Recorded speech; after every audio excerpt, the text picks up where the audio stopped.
aucun expatrié sur ce chantier. Donc du début jusqu'à la fin. Ça fait la fierté de l'Afrique, ça fait la fierté également de tous ceux qui vont venir s'ajouter donc à cette opération.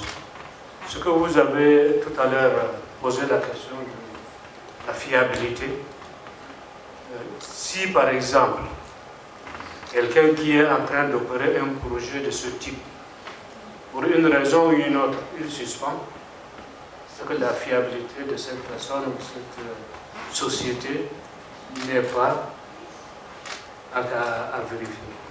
Donc, ce que nous cherchons, nous, Africains, un partenaire qui est avec vous sur le bon, sur le mauvais, sur les périodes difficiles et sur les périodes de prospérité où il mange avec vous ensemble, même plus que vous. Ça, c'est la fiabilité que nous cherchons. Vous savez, le Maroc a été toujours aux côtés des pays africains.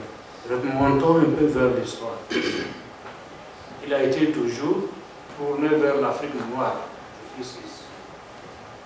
Et cette attitude a été également un des atouts importants que le roi s'est inspiré pour offrir à ses frères au sud du Sahara les facilitations pour lesquelles aujourd'hui le monde a besoin justement de ce genre d'infrastructure pour compléter ce qui manque à leur économie.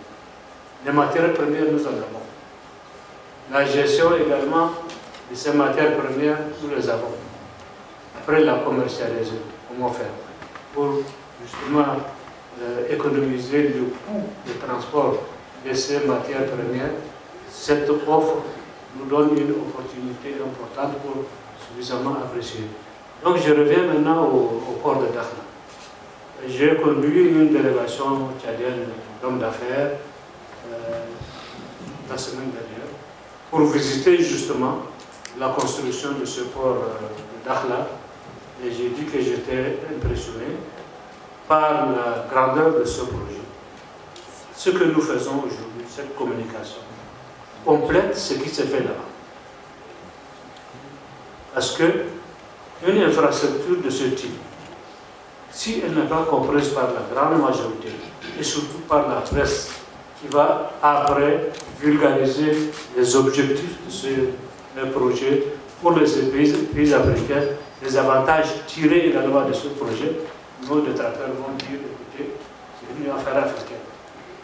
Vous comprendrez ce que c'est la. Donc, moi je pense que ce que nous avons constaté là-bas, à l'avenir, ils nous ont donné dans un délai de 5 ans.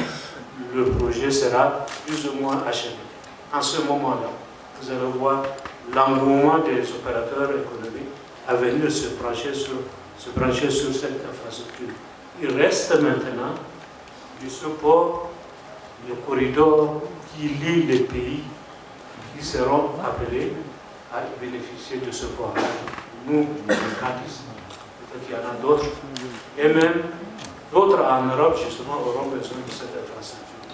Et je crois que c'est une infrastructure extrêmement importante pour que demain, nous puissions être vraiment indépendants de ce que toujours brandissent à nos ports, à nos bateaux, à nos systèmes. Et ça, c'est quand même un handicap extrêmement important pour éviter de casser le rythme de développement de l'île. Et merci beaucoup encore une fois pour le roi. قبل ما تخرجوا ما تنسوش تابوناو في لاشين يوتيوب وبارطاجيو الفيديو وديروا جيم وتابعوا الدار على مواقع التواصل الاجتماعي.